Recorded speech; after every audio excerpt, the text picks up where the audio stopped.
parlementaire auprès du ministre fédéral de la coopération économique et du développement République fédérale d'Allemagne. Excellences, chers invités, Mesdames et Messieurs, en tant que directeur de l'Institut de l'UNESCO pour l'apprentissage tout au long de la vie, j'ai le plaisir de vous souhaiter la bienvenue pour vous tous à la célébration du 70e anniversaire de l'Institut de l'UNESCO ici à Hambourg. J'aimerais également souhaiter la bienvenue à nos centaines de participants virtuels qui nous rejoignent en ligne depuis le monde entier aujourd'hui. Une petite note technique avant de commencer l'après-midi. Donc, avant de commencer, veuillez noter que cette leçon est interprétée en anglais, français, espagnol et allemand. Des écouteurs vous ont été fournis à l'entrée. Pour ceux d'entre vous qui participent en ligne, vous pouvez choisir votre langue en bas de votre écran. Donc, sans plus attendre, pour commencer, j'invite notre premier orateur. Je suis fière d'accueillir ici à Hambourg Madame Stefania Giannini, sous-directrice générale pour l'éducation. Stefania, vous avez la parole.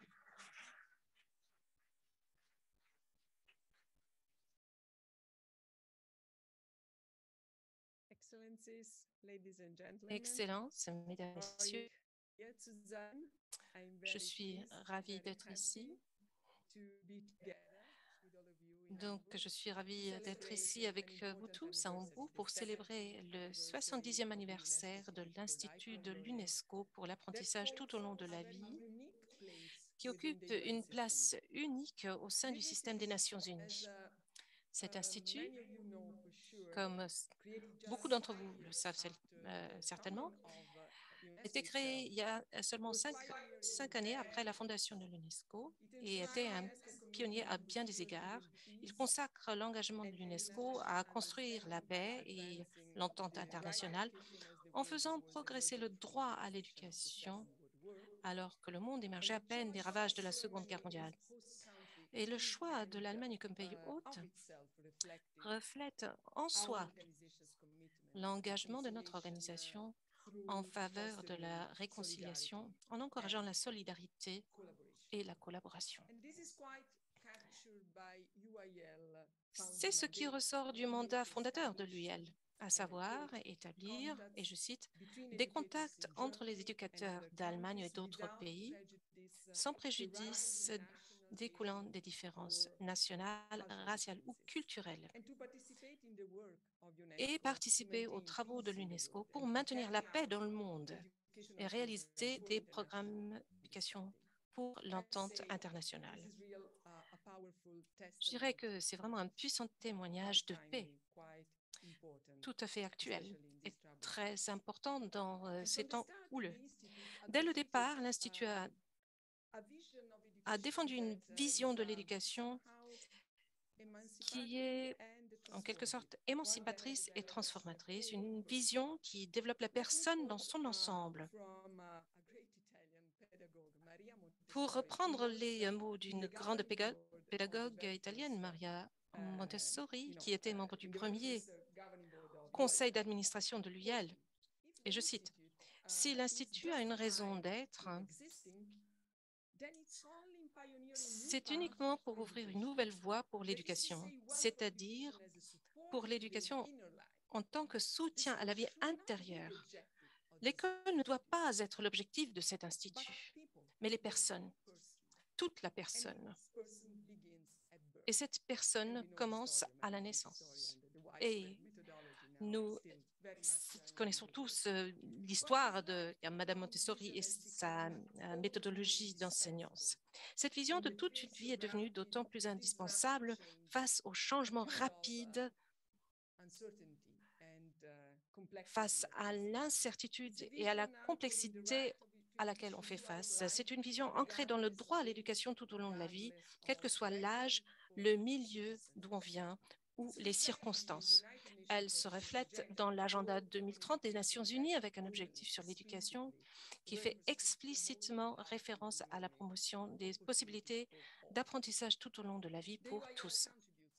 L'UIL contribue de manière substantielle à la création d'une véritable culture de l'apprentissage tout au long de la vie, en aidant les pays du monde entier à offrir des possibilités d'apprentissage à tous, en particulier aux jeunes et aux adultes. Par le biais du réseau des villes apprenantes, qui compte presque 300 villes aujourd'hui dans 76 pays, reflétant de nouvelles approches en matière d'acquisition et de partage des connaissances. Par le biais des conférences internationales sur l'apprentissage et l'éducation des adultes, les Confintea, dont la 7e s'est tenue récemment au Royaume du Maroc, à Marrakech. Et le cadre d'action de Marrakech, adopté à cette occasion, propose une vision de l'apprentissage, une feuille de route pour l'éducation des adultes qui est transformatrice, encore une fois, pour les individus, les économies et les sociétés. Transformatrice, et les transformations, c'est ce qu'il nous faut en termes de politique, en termes d'engagement social, en termes du secteur public. Et par rapport à l'éducation, la transformation, c'est vraiment quelque chose qui est lié aux aptitudes, les compétences, la citoyenneté pour l'emploi et la vie. Cette transformation fait partie de l'élaboration d'un nouveau contrat social pour l'éducation, comme l'a demandé l'UNESCO dans son rapport récent sur l'avenir de l'éducation.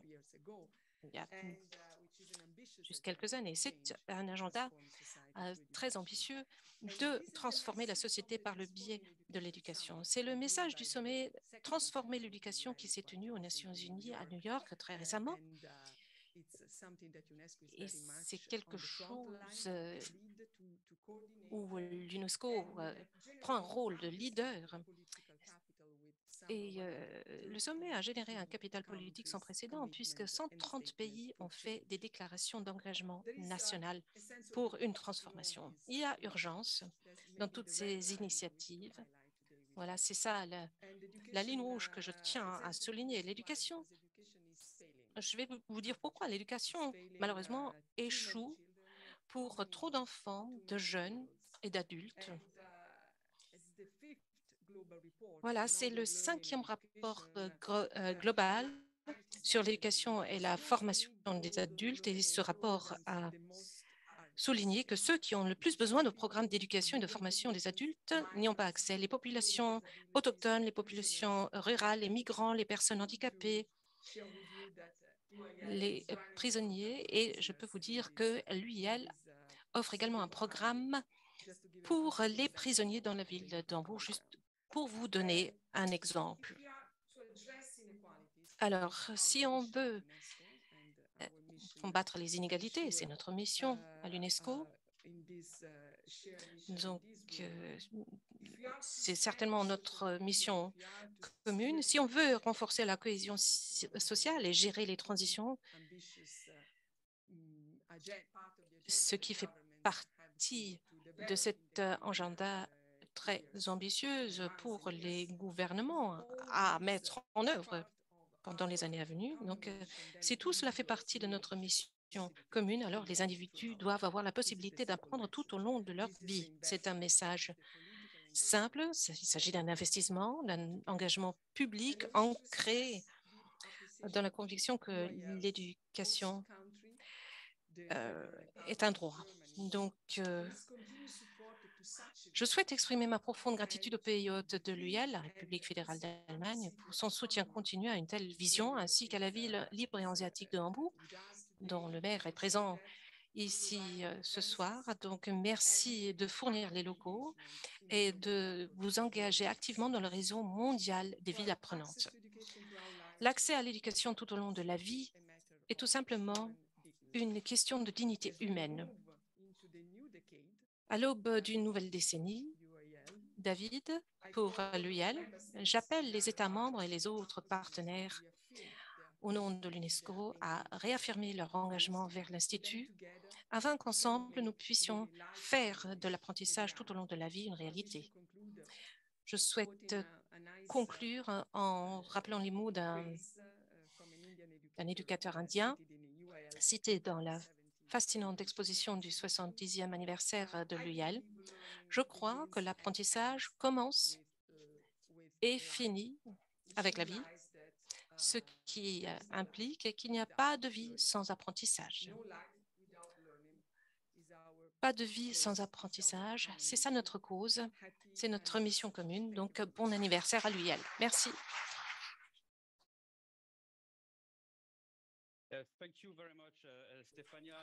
Merci beaucoup, Stéphania. Pas de vie sans apprentissage. Oui, en effet, c'est notre vision et c'est également notre motivation quotidienne à l'UIL et pour de nombreux partenaires partout dans le monde. Donc, j'ai maintenant l'honneur de vous présenter M. Peter Tschentscher, le premier maire de la ville libre et hanséatique de Hambourg, qui est aussi une ville apprenante de l'UNESCO. Avant de vous donner la parole, Monsieur le maire, je voudrais vous remercier encore une fois, comme l'a fait Madame Giannini, pour tout le soutien que vous fournissez. Donc, nous ne pouvions pas imaginer un meilleur endroit, un plus bel endroit pour notre ville d'accueil que la belle Hambourg. Donc, grand merci pour votre soutien. C'est donc maintenant mon honneur de vous passer la parole.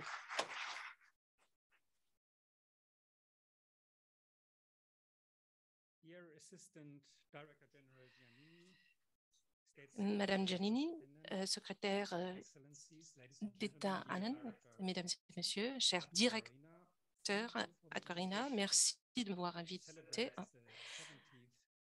pour célébrer avec vous le 70e anniversaire de l'Institut UNESCO pour l'apprentissage tout au long de la vie.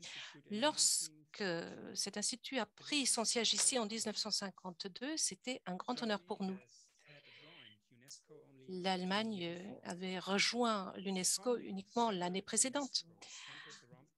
Donc, la formation de plusieurs centres de l'UNESCO dans le pays a marqué la fin de l'isolement de l'Allemagne à niveau international. On venait d'adopter une nouvelle constitution qui incluait la mission de promouvoir la paix et l'entente entre les peuples du monde.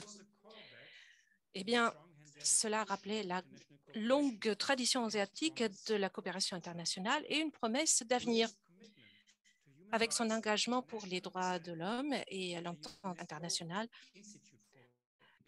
l'Institut pour l'éducation, comme il s'appelait à l'époque, a aidé à rétablir des valeurs libres et démocratiques. Depuis, Hambourg a soutenu l'Institut dans tous les sens, comme l'ancien maire, M. Brouwer, l'avait promis dans un télégramme au directeur général de l'UNESCO. Cela inclut également le fait de fournir des locaux à Feldbrunnenstraße en 1978, dans la Villa Berlin. Il était le PDG de Hapag-Lloyd, une grande compagnie maritime internationale, et il était convaincu de l'importance du dialogue international. Il a laissé derrière cette villa qui est maintenant le siège de l'UIL depuis 45 ans presque. Albert Pali disait toujours « Mon champ, c'est le monde ». Ce concept de se sentir chez soi dans le monde va très bien avec la mission globale de l'Institut de l'UNESCO. Tout d'abord, on se concentrait sur l'Europe. Aujourd'hui, ce sont les peuples de partout dans le monde qui bénéficient de ces activités et sont focus sur l'apprentissage tout au long de la vie. Alors que le monde fait face à des défis énormes comme la protection du climat et la numérisation, nous devenons tous des agents actifs du changement. À Hambourg, nous sommes engagés à réaliser les ODD et la conception du développement durable. Nous créons des possibilités d'apprentissage pour les personnes de toute génération. Depuis 2019, Hambourg fait partie du réseau global des villes apprenantes. En novembre, l'Institut va accueillir toutes les villes apprenantes, les villes membres allemandes. Mesdames et messieurs, Hambourg est fier d'être le siège de l'Institut UNESCO pour l'apprentissage tout au long de la vie. Pendant les dernières 70 années, avec son expertise et ses vastes réseaux, l'Institut a façonné l'éducation, la politique de l'éducation internationale. En tant qu'une de 3 organisations internationales basées à Hambourg, l'UIL est un représentant important de notre ville dans la communauté internationale. Au nom du Sénat, je voudrais vous féliciter pour votre 70e anniversaire. Je souhaite à l'équipe de l'Institut un grand succès à l'avenir et une belle célébration ce soir. Merci.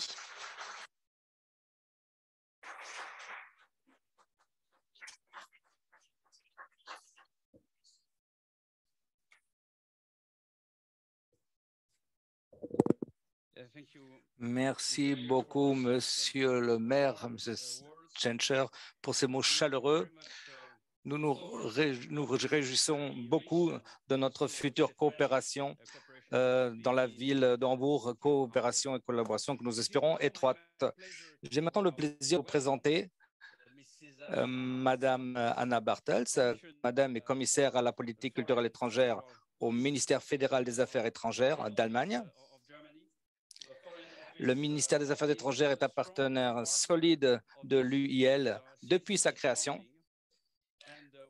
Nous sommes vraiment très reconnaissants du soutien continu dispensé par votre ministère, Madame Bartels, et de notre pays hôte, l'Allemagne. Merci beaucoup de nous joindre à nous virtuellement. Madame Bartels, vous avez la parole.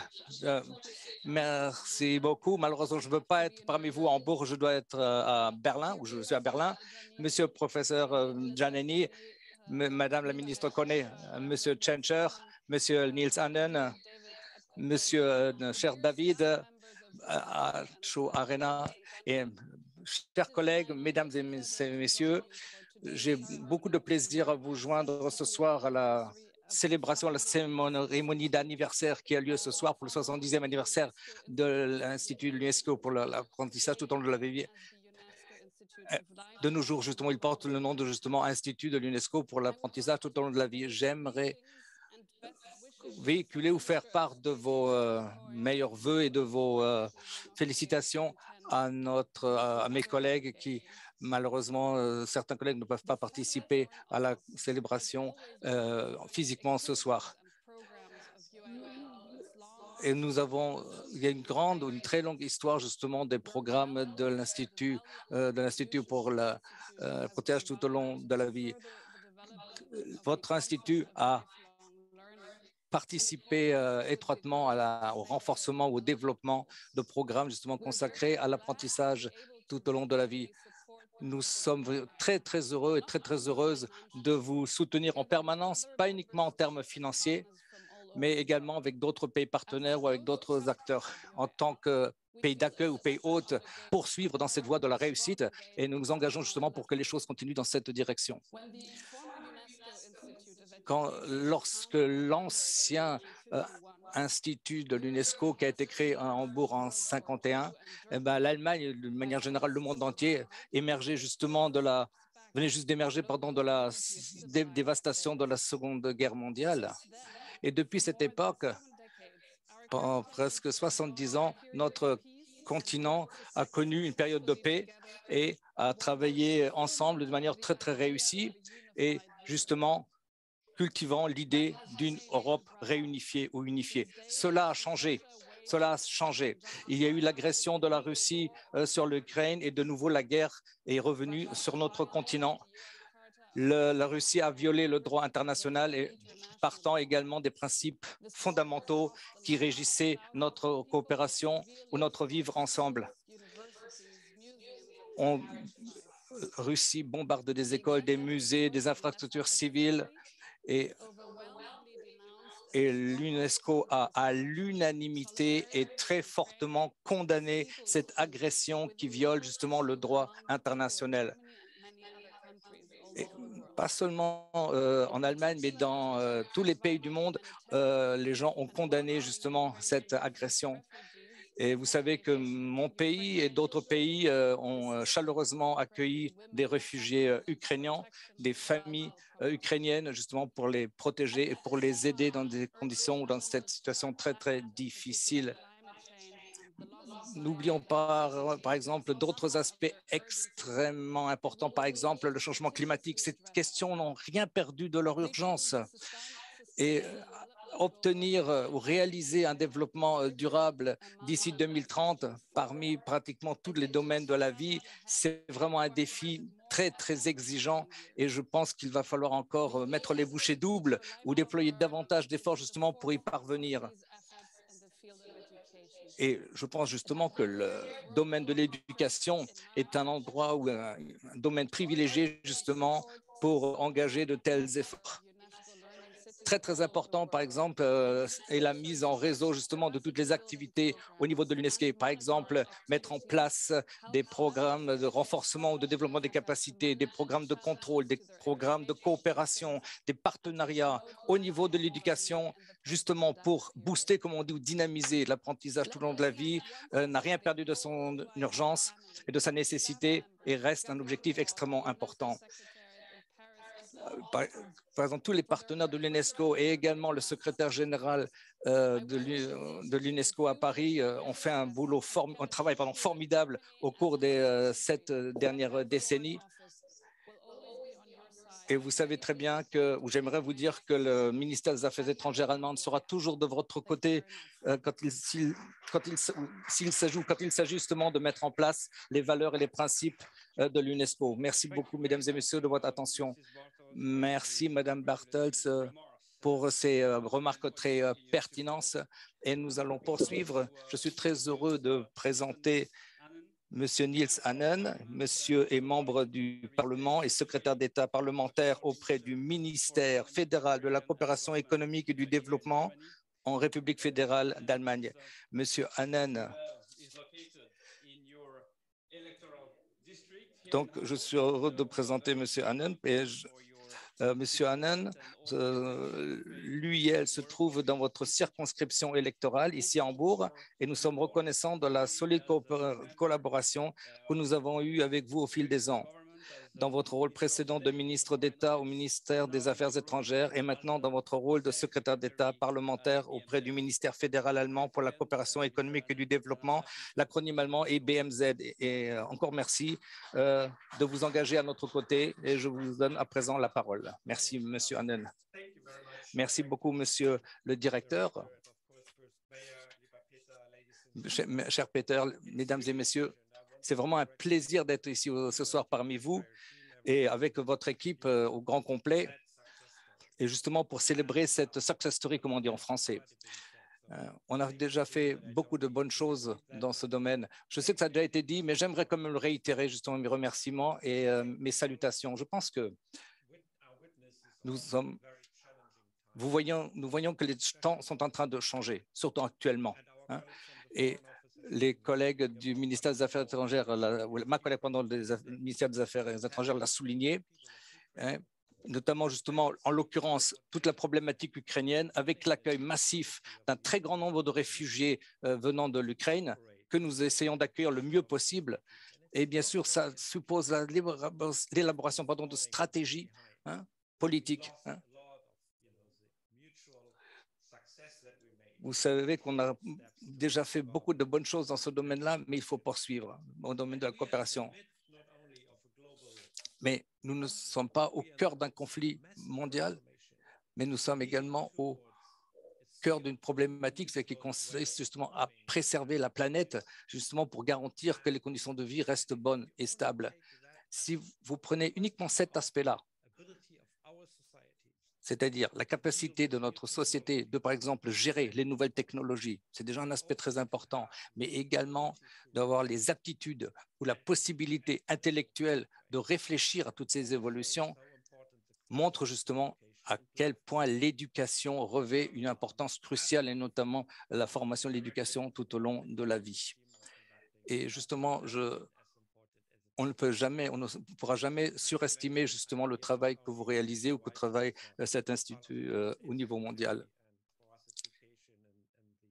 Et donc, moi, je travaille également dans ce domaine du développement et de la coopération économique et j'ai toujours vu justement l'importance de ces activités. C'est un cadre très important pour mes activités, pour mon travail. Et notre maire a parlé justement de la beauté du site, par exemple la Villa Baline, et donc nous sommes bien sûr très heureuses et très heureux d'avoir accueilli ou le plaisir et l'honneur d'accueillir cette structure pour justement faire ce travail. Et nous avons par exemple mis en place une bibliothèque et cette bibliothèque est réservée pas uniquement à quelques personnes, mais elle est ouverte au public ou au grand public. Et je vous remercie beaucoup tous et je nous souhaite à toutes et à tous une très belle célébration de ce 70e anniversaire de l'Institut de l'UNESCO pour l'apprentissage tout au long de la vie. Merci beaucoup, Monsieur Hannan, pour ces mots chaleureux. J'attends avec impatience notre future collaboration et coopération. Mesdames et messieurs, j'ai à présent le plaisir de vous emmener en voyage, sur un voyage à travers l'histoire de l'Institut de l'UNESCO pour l'apprentissage tout au long de la vie et de vous faire voyager à travers le monde avec différents intervenants virtuels de différentes régions du monde. Le travail de notre institut et les thèmes prioritaires n'ont cessé d'évoluer au fil des décennies et se sont adaptés au développement de l'époque. C'est quelque chose que vous pouvez bien observer quand si par exemple, vous allez visiter l'exposition qui est dans le hall de ce bâtiment, mais bien sûr, vous pouvez visiter tout cela en ligne. Donc, j'invite tous mes participants à visiter l'exposition physique et virtuelle. Pour aujourd'hui, nous avons sélectionné 3 sujets qui revêtent une importance particulière pour l'UIL et nous nous réjouissons de vous présenter un bref aperçu de notre travail sur ces sujets avant d'attendre les partenaires qui ont travaillé avec nous à ce sujet.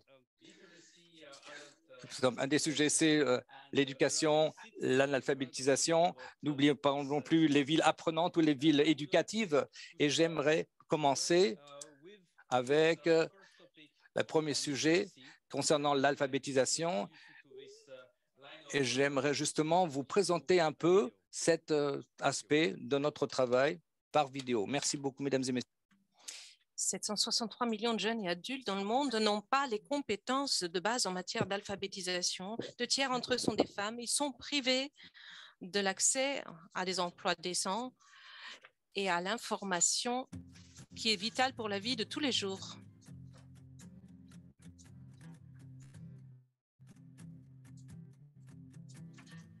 Et ainsi de participer pleinement à la société.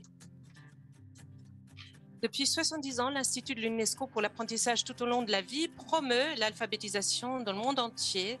Tout d'abord par le biais du réseau d'échange d'alphabétisation LEN qui compte 250 experts de 89 pays et grâce auquel plus de 7000 matériels pédagogiques dans plus de 160 langues ont été collectés. En 2003, l'UIL et ses partenaires ont lancé l'initiative pour l'alphabétisation Savoir pour pouvoir, LIFE. Grâce à LIFE, les partenariats avec les gouvernements ont permis de faire parvenir les fonds nécessaires aux apprenants qui en ont le plus besoin. En 2011, l'UIL a lancé le programme RAMA pour aider les pays à mesurer les résultats d'apprentissage en matière d'alphabétisation et de compétences de base. Aujourd'hui, RAMA dessert 12 pays africains francophones. En 2016, l'Alliance mondiale pour l'alphabétisation, GAL, a été lancée et l'UIL en assure le secrétariat. Grâce à GAL, 30 pays membres coopèrent pour faire progresser les efforts d'alphabétisation dans leurs contextes nationaux. En 2017, l'UIL a commencé à renforcer l'alphabétisation familiale et l'apprentissage intergénérationnel en offrant des formations aux éducateurs. Ce ne sont là que quelques-unes des initiatives dans lesquelles l'UIL s'engage. Beaucoup plus de travail est nécessaire si nous voulons tenir notre promesse de faire en sorte que tous les jeunes et une proportion importante d'adultes sachent lire, écrire et compter. L'UIL continuera à faire progresser l'alphabétisation dans le cadre de l'apprentissage tout au long de la vie. Aidez-nous à faire de l'alphabétisation une réalité pour tous.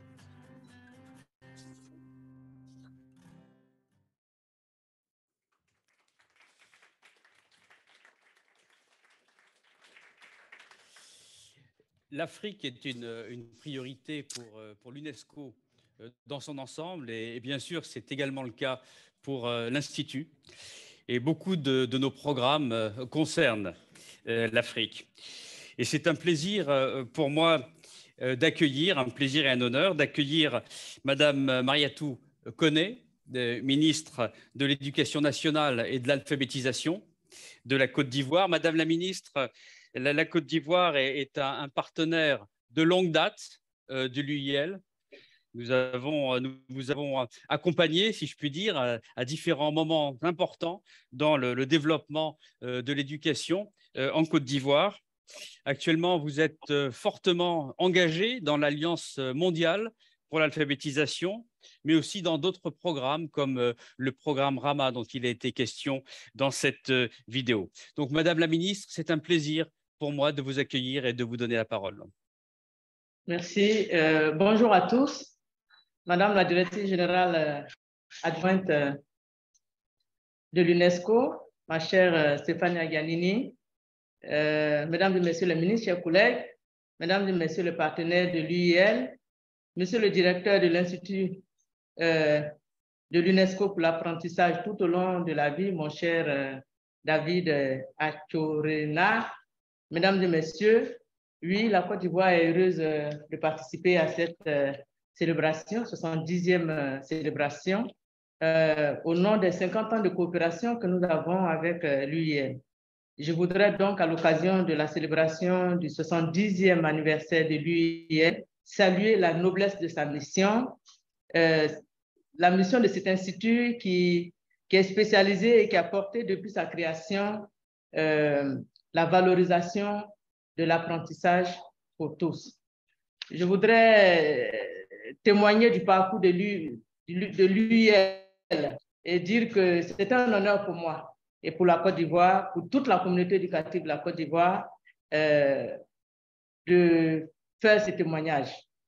C'est un exercice qui m'amène à retracer sommairement, je dis bien sommairement parce que nous avons fait beaucoup de choses ensemble, mais sommairement, 50 années de bonne collaboration, de bonne coopération entre l'UIL et la Côte d'Ivoire, avec fierté, mais également avec beaucoup d'émotion. Je voudrais juste mettre en exergue pour ce témoignage quelques actions. Je vais juste en citer 4. La première, c'est la participation de la Côte d'Ivoire aux conférences internationales sur l'éducation des adultes. Je vais parler de la 3e Confintea qui s'est tenue à Tokyo en 1972 et de la 7e à laquelle j'ai participé personnellement à Marrakech en 2022. Je voudrais dire que la participation aux différentes Confintea nous permet de prendre en compte des textes et des changements, de prendre en compte, pardon, des textes et de procéder à des changements de vision sur l'éducation des adultes en Côte d'Ivoire. Je voudrais citer également le renforcement des capacités des ressources humaines et des structures en charge de l'éducation des adultes dont la Côte d'Ivoire a bénéficié. Juste pour exemple, depuis 2016, la Côte d'Ivoire bénéficie de l'accompagnement de l'UIL dans le cadre de la recherche-action sur la mesure des apprentissages des bénéficiaires des programmes d'alphabétisation. La RAMA, nous avons intégré la phase 2 en vue d'obtenir des indicateurs fiables pour mesurer tout ce que nous faisons. Je voudrais citer également en 3e lieu la mobilisation des États pour l'alphabétisation. La Côte d'Ivoire est impliquée dans l'Alliance mondiale pour l'alphabétisation, lancée en 2016 pour faire progresser les efforts mondiaux dans ce domaine en qualité de co-président. Mesdames et messieurs, je voudrais citer enfin l'admission d'une ville de Côte d'Ivoire au réseau des villes apprenantes. La Côte d'Ivoire est honorée par l'accession de la ville de Bouaké, la première dans le réseau des villes apprenantes de l'UNESCO, il y a de cela quelques mois. Et nous espérons en enregistrer plusieurs par la suite. Madame la directrice générale adjointe de l'UNESCO, mesdames et messieurs, la Côte d'Ivoire se félicite vraiment de cette collaboration qui lui est profitable à bien d'égards. Et à cet effet, je voudrais adresser mes félicitations à toute l'équipe de l'UIL pour le travail remarquable qui a permis l'évolution institutionnelle en matière d'éducation des adultes ainsi que le renforcement des capacités des structures et des acteurs de l'alphabétisation en Côte d'Ivoire. La Côte d'Ivoire vous est vraiment reconnaissante. Mon pays poursuivra cette collaboration pour une meilleure prise en compte de l'éducation des jeunes et des adultes. Je voudrais, pour terminer, vous remercier et souhaiter plein succès au chantier de l'apprentissage tout au long de la vie. Je vous remercie infiniment. Si on peut le dire, joyeux anniversaire à toutes et à tous. Merci.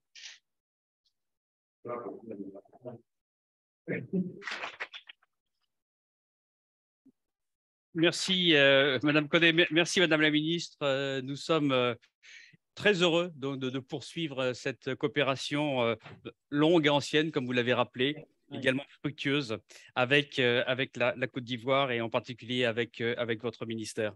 Merci. It is now my pleasure to introduce a J'ai video. maintenant le plaisir de présenter une vidéo de Monsieur Charles Mwangala, qui est chef enseignant et qui mène un groupe d'alphabétisation en Ouganda.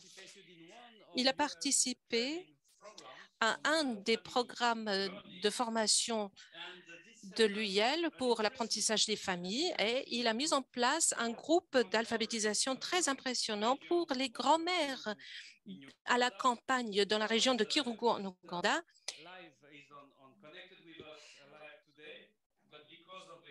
Il nous rejoint maintenant, mais malheureusement, à cause de la qualité de la connexion Internet, nous avons préenregistré son message et il va également présenter 2 apprenants. Donc, nous allons lancer cette vidéo. Charles, vous avez la parole. Bon après-midi, bonjour pour tout le monde. Félicitations à l'Institut de l'UNESCO pour l'apprentissage tout au long de la vie et son anniversaire. En 2020, j'ai participé avec d'autres enseignants du projet Tournesol à un cours pour enseignants à l'UIL. Après, nous avons mis en place 2 projets d'alphabétisation des grands-mères, chaque programme avec 20 membres. Après 1 an et demi, j'ai le plaisir de pouvoir vous dire que les grands-mères peuvent maintenant lire et écrire des histoires. Elles peuvent maintenant parler en public. Elles viennent maintenant à l'école pour soutenir les enfants dans nos classes. Les grands-mères ont initié une école élémentaire qu'elles gèrent elles-mêmes.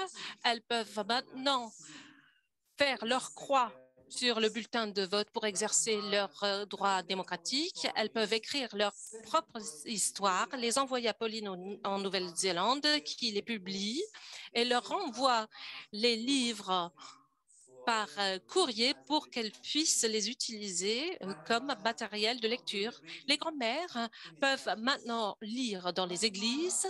Elles peuvent maintenant assumer des rôles de leader dans leur communauté.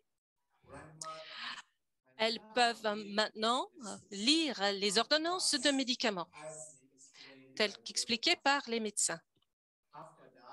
Donc après cela, nous sommes très reconnaissants du soutien de l'UNESCO qui ont aidé les grands-mères à apprendre à lire et à écrire. Donc nous souhaitons recevoir encore plus de soutien de la part de l'UNESCO pour que les grands-mères puissent continuer avec leurs efforts de lire et d'écrire. Un grand merci, Charles Mwangala, du projet Tournesol en Ouganda. Grand merci. Je m'appelle Anna. J'ai 71 ans. Je suis mariée et j'ai 6 enfants. Mes parents n'avaient pas assez d'argent pour m'envoyer à l'école. Donc, j'ai participé au cours du projet Tournesol pour l'alphabétisation des grands-mères. Et maintenant, je suis capable de lire et d'écrire. Je peux parler avec mon mari, avec mes amis et mes petits-enfants. Je m'appelle Marianne. J'habite en Ouganda. J'ai participé au projet Tournesol d'alphabétisation. Voilà les résultats que nous avons obtenus grâce à notre apprentissage. Nous sommes capables de lire et d'écrire. Nous pouvons parler l'anglais en public. Nous avons vraiment pris beaucoup de confiance et nous pouvons parler avec nos petits-enfants. Nous avons appris à lire et à compter l'heure.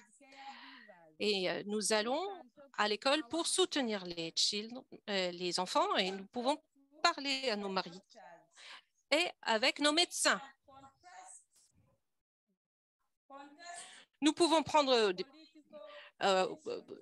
une position concernant des thèmes politiques et nous savons lire les ordonnances de médicaments.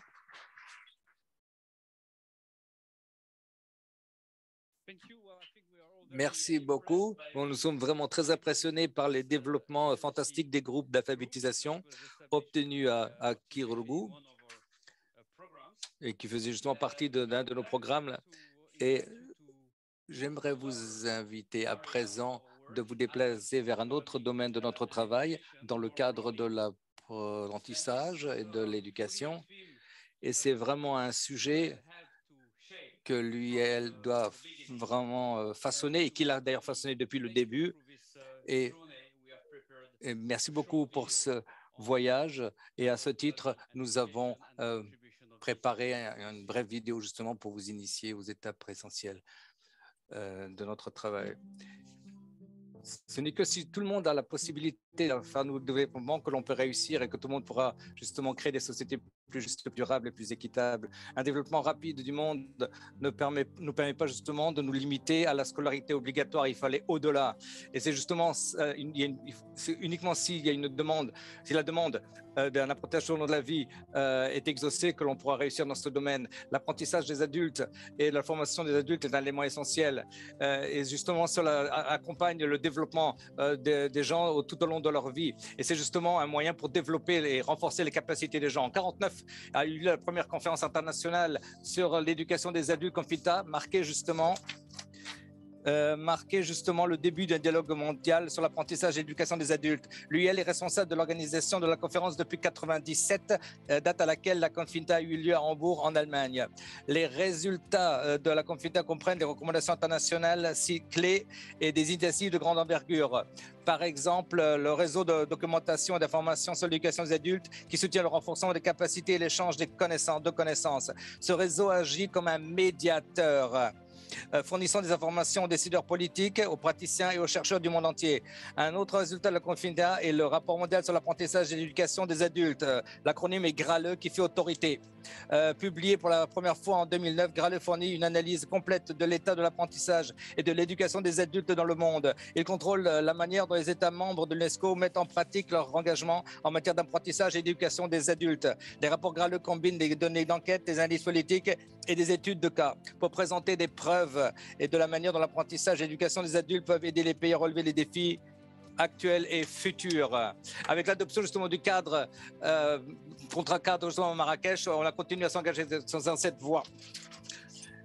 Suite aux conclusions de GRALE, l'UIL et ses partenaires ont également développé le cadre de compétences pour les éducateurs d'adultes, curriculum global.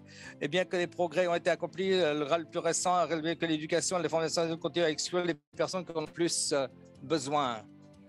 Avec l'adoption du cadre de l'action Marrakech en 2021, la communauté à cette Marrakech a lieu des représentants de plus de 140 pays engagés à trouver dans la réalité la vision d'un droit à l'éducation et à la formation tout au long de la vie. Aujourd'hui, 70 ans après la tenue de son premier séminaire international sur l'éducation des adultes, c'est donc j'ai le grand plaisir justement de vous présenter Madame Anne-Karin Johansson, secrétaire générale de la commission UNESCO Suède du Royaume de Suède. La Suède a toujours toujours fait preuve d'un grand appui justement dans le domaine de l'éducation et a toujours soutenu justement le travail de l'Institut de l'UNESCO pour l'apprentissage tout au long de la vie en particulier. Permettez-moi de saisir cette occasion pour remercier la Suède pour cet engagement fort qui nous a permis de mettre en œuvre des projets sur un large éventail de sujets, y compris l'éducation des adultes, et cela d'une manière générale. Donc, j'aimerais à présent vous donner la parole à vous, Madame Johansson. Madame, vous avez la parole. Merci beaucoup. Chers organisateurs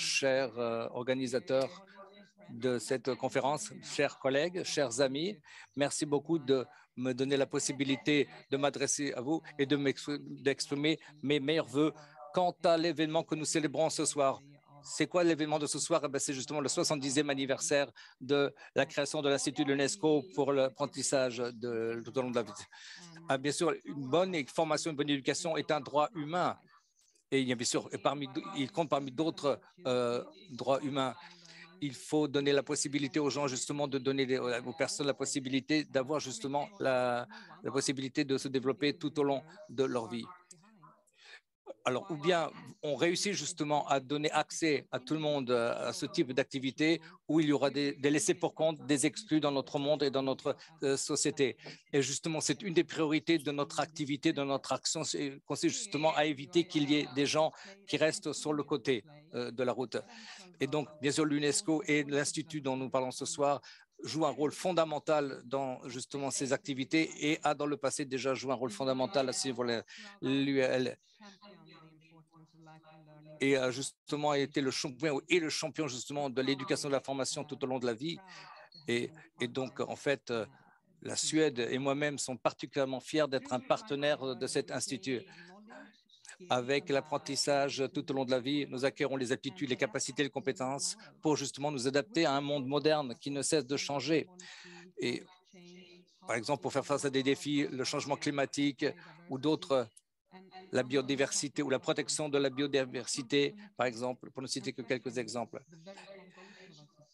Et il y a des aspects qui menacent justement la base de notre société et qui menacent notre vivre ensemble.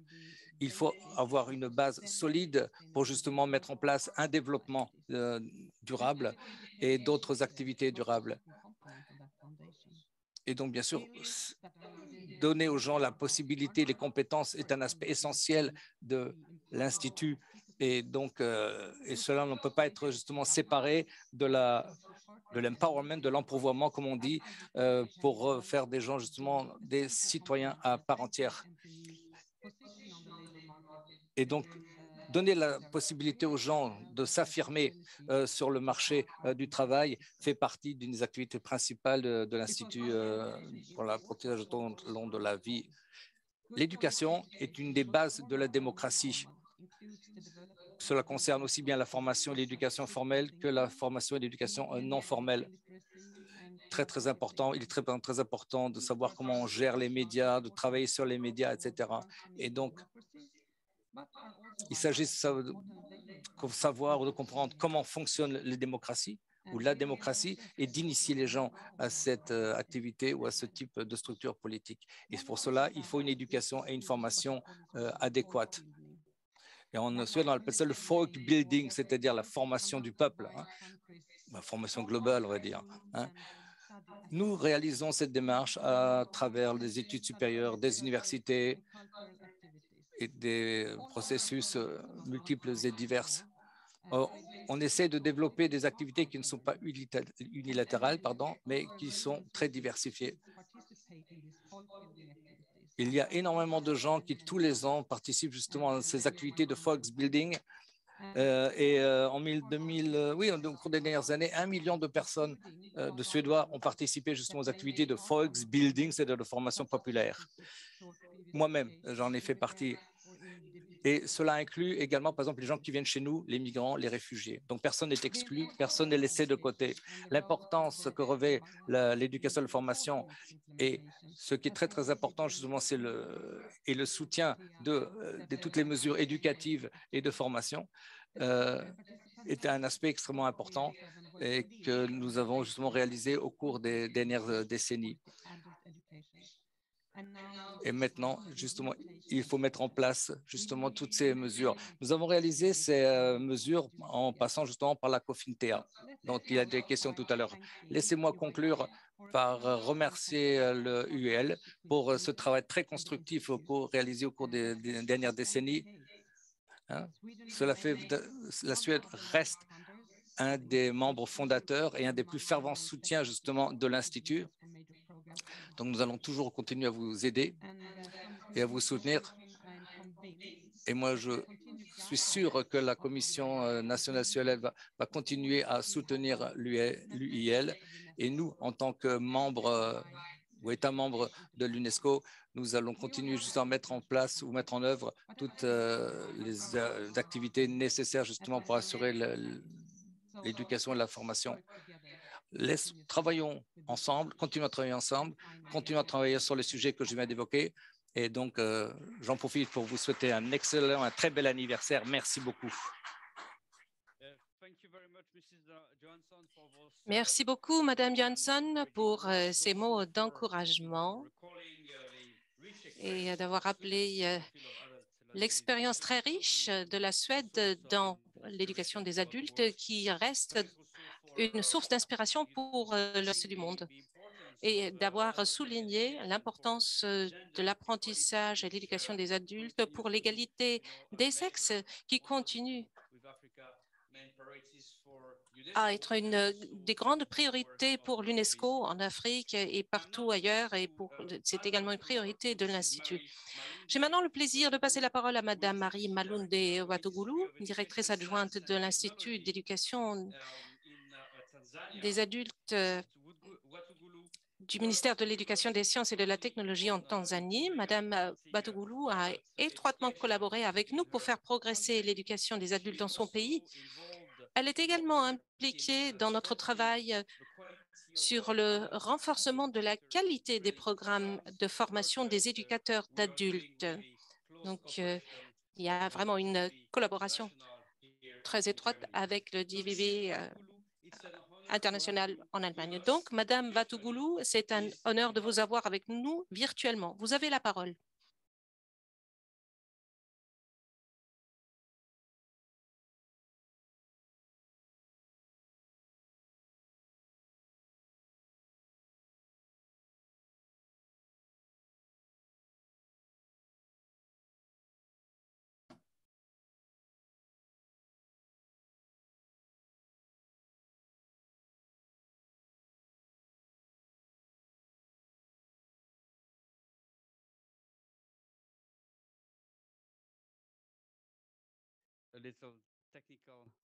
Apparemment, il y a un petit problème technique par rapport à la connexion, donc je suggère qu'on continue avec le chapitre suivant. Ah,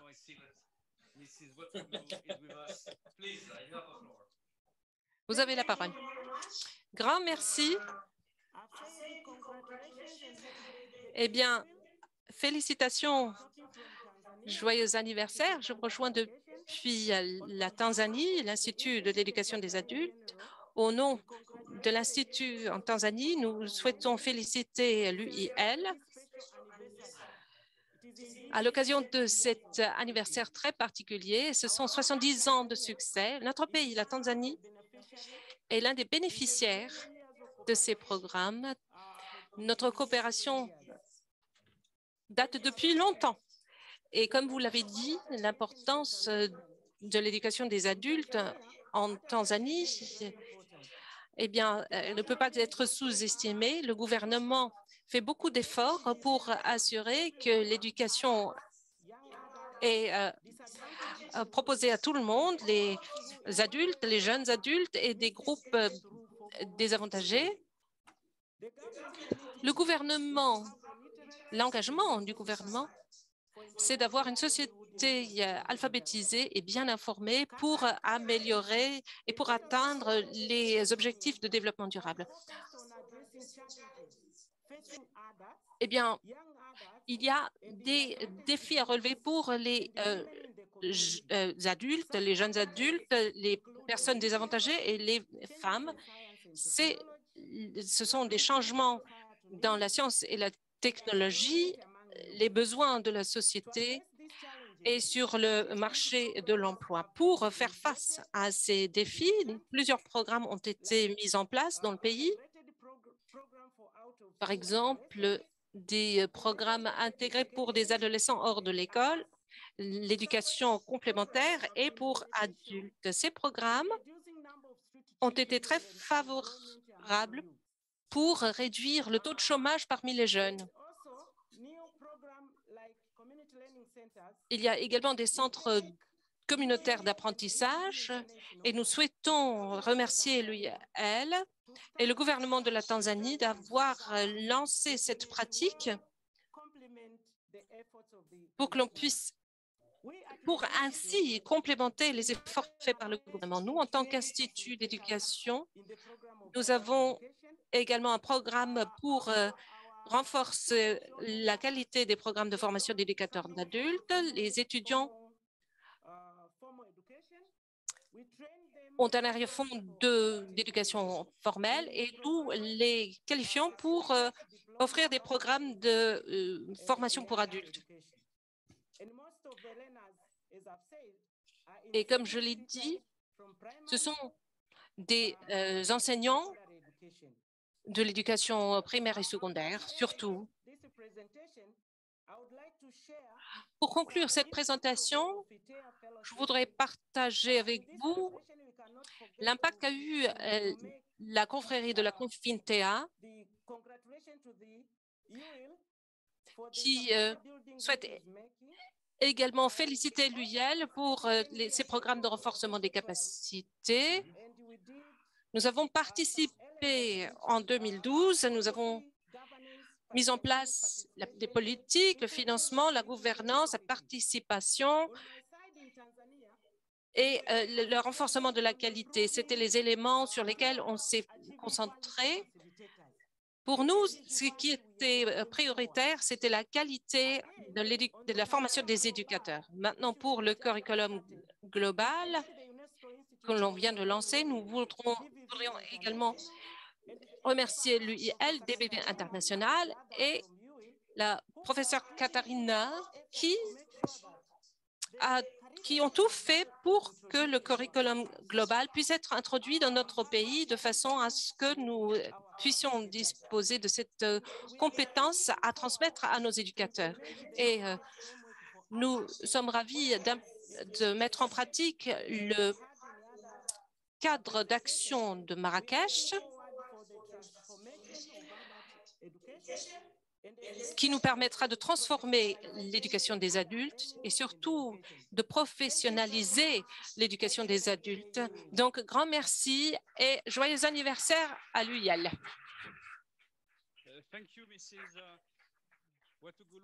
Merci beaucoup, Madame Watugoulou. Nous sommes vraiment très fiers d'avoir coopéré depuis plusieurs décennies avec la Tanzanie dans le soutien de l'éducation des adultes en général, mais surtout de pouvoir promouvoir l'apprentissage et l'éducation des adultes. Donc, nous sommes ravis de continuer cette coopération et donc félicitations à vous également pour tous les résultats que vous avez obtenus. Maintenant, on va continuer avec notre voyage.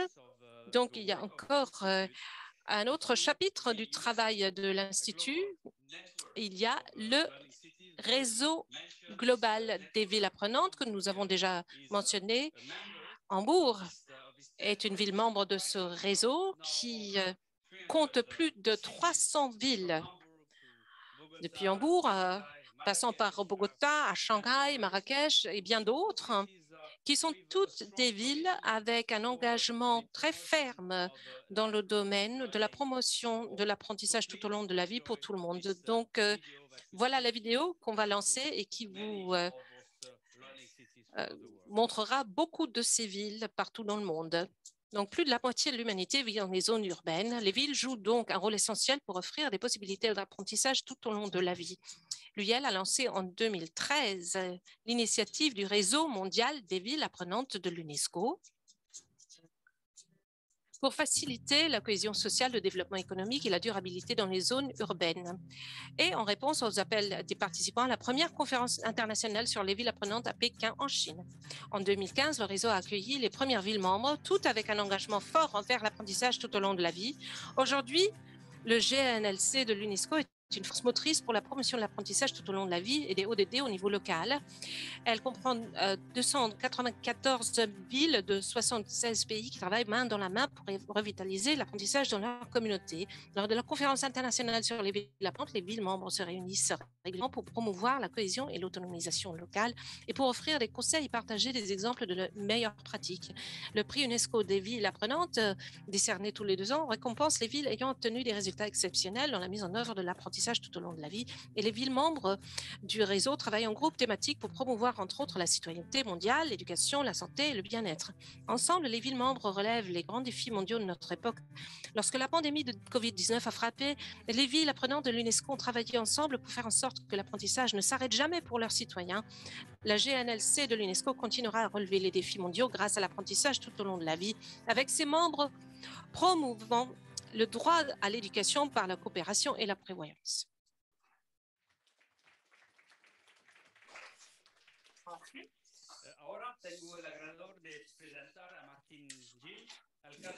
J'ai à présent le plaisir, l'honneur de présenter M. Martin Gil, maire de la ville Maria, ville apprenante de l'UNESCO en Argentine.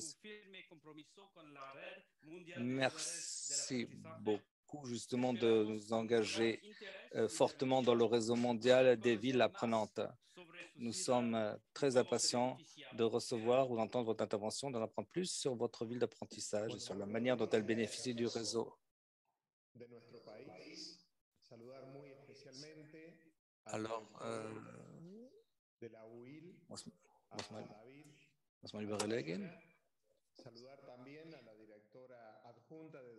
j'aimerais également saluer tous les participants qui participent à la conférence de ce soir, l'assistant directeur général de l'UNESCO et toutes les personnes qui travaillent sur les différentes plateformes. Nous, en tant que ville éducative et ville apprenante, la première ville apprenante en Argentine, nous aimerions partager nos réflexions concernant l'importance de ce programme dans nos villes et justement dans le contexte de nos communautés. L'importance de l'apprentissage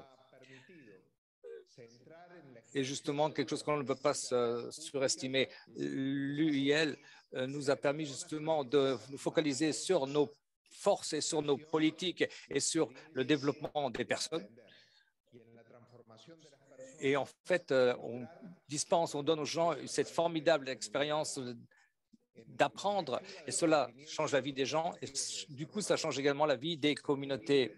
Et justement, pour atteindre les objectifs du développement global ou durable, cette démarche est extrêmement importante au niveau des villes, au niveau des communautés. Et bien entendu, cela aide également à nos citoyens de travailler justement, par exemple, dans ce domaine. C'est un réseau et qui est vraiment une expérience extrêmement précieuse parce que cela nous donne également la possibilité d'apprendre beaucoup de choses. Cela nous a donné l'opportunité d'apprendre beaucoup de choses. Par exemple, résoudre des problèmes, résoudre des conflits. Et en fait, ce réseau nous permet de nous réunir, de nous rencontrer, de nous rapprocher pour trouver justement de nouvelles voies, de nouvelles possibilités pour obtenir ou d'atteindre un consensus ou une entente. Et c'est pour ça qu'en 2016, la ville de Villa Maria a été reconnue par l'UIL comme une ville apprenante, une ville éducative. Et donc, pour nous, c'est bien sûr quelque chose de formidable. Et donc, nous avons été en mesure de recevoir le prix, si vous voulez, en Irlande. Et nous avons depuis réitéré notre engagement et nous sommes également la ville d'accueil de la première rencontre, du premier meeting, afin de créer un réseau dans la zone caribéenne et dans la zone de l'Amérique ou dans le domaine de l'Amérique latine. Et l'objectif, justement, c'est de renforcer justement le réseau des villes apprenantes en Argentine, mais d'une manière générale en Amérique du Sud. Actuellement, il y a 7 villes en Argentine qui ont justement rejoint ce réseau. Et dans notre cas, nous travaillons par exemple pour l'accès à l'éducation, à la formation pour la petite enfance. Nous voulons mettre en place justement l'accès universel à la formation pour le plus grand nombre possible. En fait, nous envisageons cette démarche comme une démarche de proximité, de voisinage. Notre objectif consiste à créer encore davantage d'opportunités et développer des approches pour les citoyens, pour les gens de notre ville et de notre pays. Dans notre ville, nous avons plus de 60% de salles d'éducation, de formation pour justement la petite enfance, c'est-à-dire, on va dire, la formation pour les plus petits. Et nous avons également mis en place des salles de formation. Et donc, en fait, nous avons développé un programme justement pour dispenser une formation pour les jeunes, pour les adolescents et pour les adultes. Ici, on ne parle pas uniquement d'une formation formelle, mais également de formation non formelle, parce que l'apprentissage n'a pas de limite, il n'y a pas de frontières, il n'y a pas de distinction d'âge. Ça, c'est un fait très important à signaler. Nous voulons mettre en place une société intégrée avec un grand nombre d'opportunités pour tout le monde, tenant compte d'un grand nombre de facteurs. Nous voulons célébrer et aimer et nous réjouir de la formation de l'éducation. Ça, c'est un aspect extrêmement important.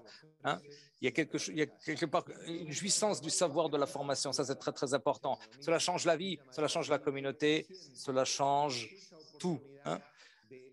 Comme on dit à Villa Maria, ça change vraiment tout pour les petits et pour les grands. Et donc, nous célébrons tout ça en tant que ville, l'importance et la beauté de la société, de la formation, tout au long de la vie. Et nous voulons également nous souhaitons reconnaître la pertinence de la formation de l'éducation au-delà de l'école. Bien sûr, l'école est extrêmement importante, la scolarité est un aspect fondamental, mais l'apprentissage n'a pas uniquement lieu dans les écoles, dans les établissements scolaires, mais nous voulons également mettre l'accent sur des points, on va dire, d'apprentissage au sein de notre société. Et c'est ça, en dehors de l'école, des établissements scolaires. Nous voulons nous investir dans l'entrepreneuriat, dans le domaine du sport, dans le domaine de l'innovation. Et dans tous ces aspects, dans tous ces domaines, nous avons besoin de formation, nous avons besoin d'éducation. Il faut apprendre partout, tout le temps. Et c'est justement cette approche transversale qui est fondamentale dans notre démarche, dans notre vision des choses. Nous avons Nous avons lancé un nouveau programme il y a seulement quelques jours que nous appelons le First Box. En fait, les bibliothèques sont en mesure justement de joindre tout enfant qui est né dans notre ville. C'est un projet justement destiné à promouvoir la lecture, l'écriture, justement pour élargir le spectre des activités. L'éducation est conçue comme une activité de la ville, par la ville, dans la ville. Parce que justement, la plupart du temps, l'éducation, la formation a lieu dans des zones urbaines, a lieu dans la ville. Et donc, la formation, l'éducation formelle, par exemple, sert justement ou est destinée à atteindre les objectifs du développement global, du développement durable, pour préserver notre planète. Et donc, l'éducation est fondamentale pour atteindre ces objectifs. Nous devons savoir que nous faisons partie d'un réseau formidable où on peut partager des expériences, où on peut travailler ensemble et où dans n'importe quel coin du monde, on peut voir justement que nous avons un bien commun à défendre, que nous avons une vie commune à défendre. Et j'aimerais particulièrement remercier Claude Cravaldez, qui a été un des fondements de nos villes en Argentine et qui a justement permis de l'accès à l'éducation pour le plus grand nombre. Donc, bon anniversaire à l'UIL. Et nous, bien entendu, nous réitérons notre engagement d'être un protagoniste au sein de ce réseau et d'atteindre les objectifs du développement durable. Merci beaucoup, mesdames et messieurs. Muchas gracias, estimade Gilles. Merci beaucoup pour votre présentation et nous avons compris que le concept, et nous sommes très heureux d'avoir entendu l'expérience qui est réalisée à Villa Maria. Effectivement, la formation et l'éducation est extrêmement importante, notamment pour la cohésion sociale, justement pour renforcer le sens de la communauté et pour justement favoriser une culture de paix.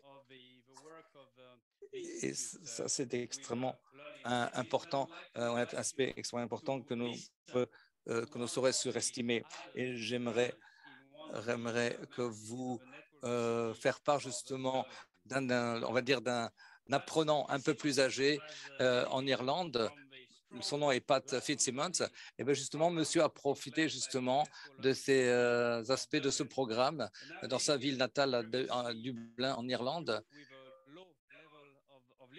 Et en fait, il avait, on va dire, un niveau d'alphabétisation assez faible et il a été aidé justement dans le cadre de ce programme.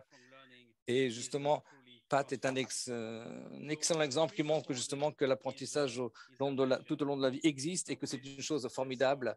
Et donc, j'aimerais que nous écoutions à présent le témoignage de M. Pat Fitzsimmons. Donc, Dublin Learning City. Mon nom est Patrick Fitzsimmons. Je suis né en 1962. Je n'ai pas d'éducation, pas de formation. Mon expérience dans la vie était que justement les premières journées passées à l'école n'étaient pas vraiment bonnes. J'étais harcelé par mes camarades de classe et donc en fait la conséquence c'est que je n'avais plus apprécié l'éducation, je n'aimais plus l'éducation ou la formation.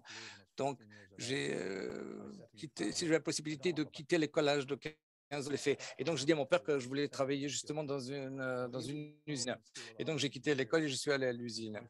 Et vous avez pensé que c'était extraordinaire, mais voilà, les choses se sont passées comme ça. Je ne savais pas rire et je n'étais pas vraiment un bon élève. Et pour être honnête, à l'époque, les enseignants m'ignoraient, ils m'excluaient. C'est aussi, quand j'ai eu l'occasion de quitter l'école à 15 ans pour travailler dans une usine, je l'ai fait, j'ai quitté l'école. Et c'était à Finglas. Et à Finglas, à l'époque, il y avait des grandes opportunités de travail. Je commençais à travailler justement, par exemple, sur des chantiers.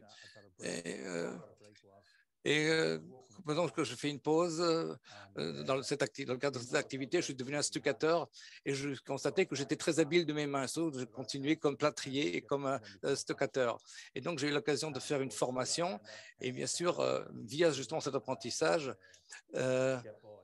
j'ai pu subvenir à mes besoins. Mais quand il s'agissait, par exemple, de remplir des formulaires ou signer des documents, des choses comme ça, c'était vraiment quelque chose de très difficile. Par exemple, les relations avec les banques étaient extrêmement problématiques parce que je ne sais pas lire ou je ne sais pas écrire. Et donc, je ne pouvais même pas m'exprimer correctement ou épeler des mots correctement. Donc, c'était vraiment un gros défi. Et en fait, c'était un peu gênant pour moi parce que je ne voulais pas que les gens le sachent, que je suis dans cette situation.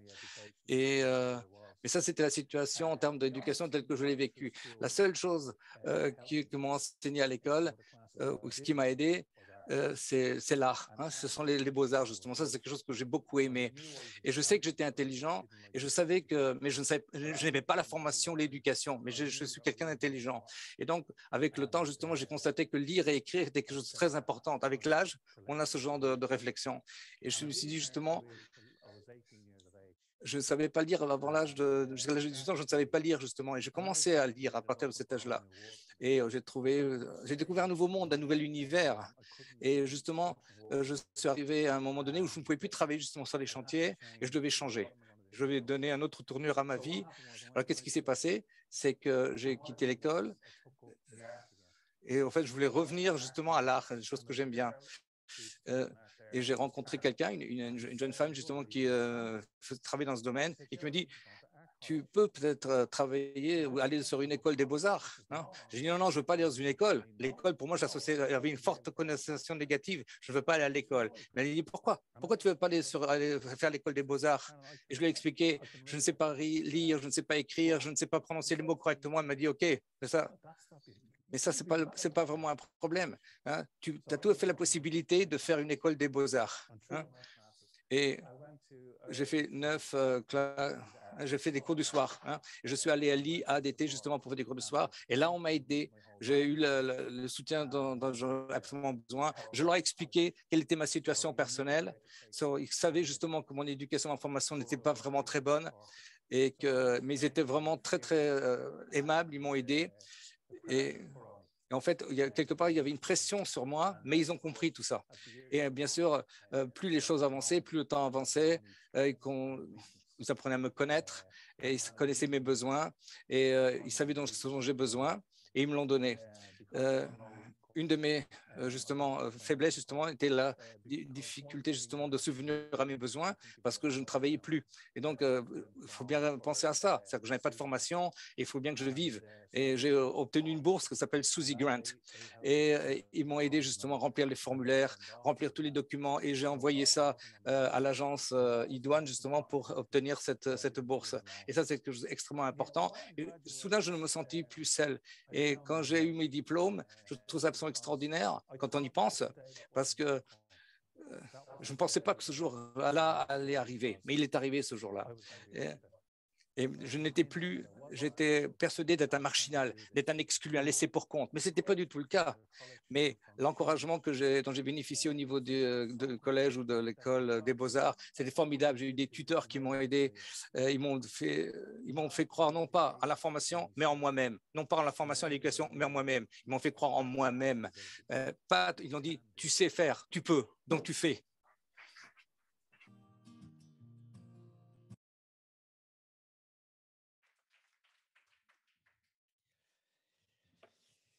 Merci. Nous arrivons avec ce témoignage de Pat à la fin de cet après-midi de célébration, de cet anniversaire. C'est le moment pour moi de vous remercier, toutes et tous, ceux qui sont parmi nous dans la salle aujourd'hui à Hambourg, et bien sûr les nombreux collègues et partenaires qui sont connectés aujourd'hui à travers le monde. Je voudrais bien sûr remercier à nouveau la République fédérale d'Allemagne pour son soutien constant depuis l'établissement de l'Institut, la ville de Hambourg, et bien sûr. Je voudrais également remercier la Suède et la Norvège qui ont appuyé de manière continue depuis plusieurs décennies le travail de l'Institut pour la promotion de l'éducation des adultes, pour la promotion de l'apprentissage tout au long de la vie, mais également les nombreux autres États membres et partenaires qui sont et ont été et sont toujours des soutiens pour le travail de l'Institut. Nous avons beaucoup de partenariats institutionnels avec le monde académique et de la recherche à travers le monde, avec également des institutions de promotion de l'apprentissage tout au long de la vie. Et vous l'avez vu, bien sûr, avec l'ensemble de ces villes, de ces bientôt 300 villes membres du réseau de l'UNESCO, des villes apprenantes qui constituent, je dirais, un nouveau développement dans la promotion de l'apprentissage tout au long de la vie, mais également qui porte, je dirais, des germes d'une éducation plus démocratique et d'une participation vraiment des citoyens à la vie locale à travers la promotion de l'éducation et de la formation. I would like also to thank, of course, our colleagues from UNESCO. I mean, UL is part of UNESCO. We are collaborating and we are supporting us. Of course, the Assistant Director General of UNESCO for Education and their predecessors. I would like also to thank the members of UL Governing Board. Several are with us today and others are connected online, and the previous members. Je voudrais également remercier les anciens membres qui ont travaillé donc dans le directoire pendant des années. Je voudrais également remercier l'équipe de l'Institut. Notre équipe, c'est l'élément clé pour réussir avec cet institut si merveilleux. Et donc, j'ai également quelques paroles particulières aux collègues, anciens collègues qui ont travaillé avec nous auparavant et dont certains sont présents ici aujourd'hui. Donc, je voudrais également les remercier pour leur contribution.